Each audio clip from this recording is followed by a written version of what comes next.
এখন ভোর 4:45 আর মন্দির এখনো খোলেনি। আমরা হেলিপ্যাডের দিকে রওনা দিচ্ছি। ভগবানের মন্দিরের পেছনের পাহাড়টা যেন মনে হচ্ছে স্বয়ং কৈলাসেই আমরা বসে আছি। এত সুন্দর, এত সুন্দর, এত সুন্দর যে বলার নয়। মেঘ করে রয়েছে, মানে পাহাড়ের উপর বরফ।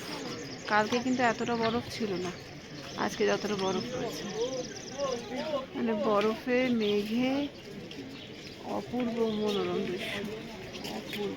মন্দিরের পেছনে একটু পাহাড়টা দেখো। হ্যাঁ, মন্দিরের পেছনে পাহাড়টাই হয়তো স্বয়ং কৈলাস বলেছি, যেটা তুমি একদম ঠিক বলেছো।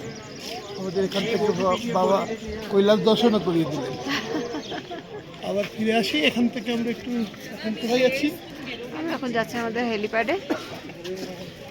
ওই সামনের দিকটাও সুন্দর, মানে নেচার, যে প্রকৃতি যে নিজের সৌন্দর্য কোথায় কোথায় রেখেছে, আর সেই সৌন্দর্যের কোনো তুলনা নেই। মানুষ যতই চেষ্টা করুক, কিন্তু এই সৌন্দর্য আর কেউ করতে পারে না। প্রকৃতি প্রকৃতি। চলুন, আবার দেখা হবে।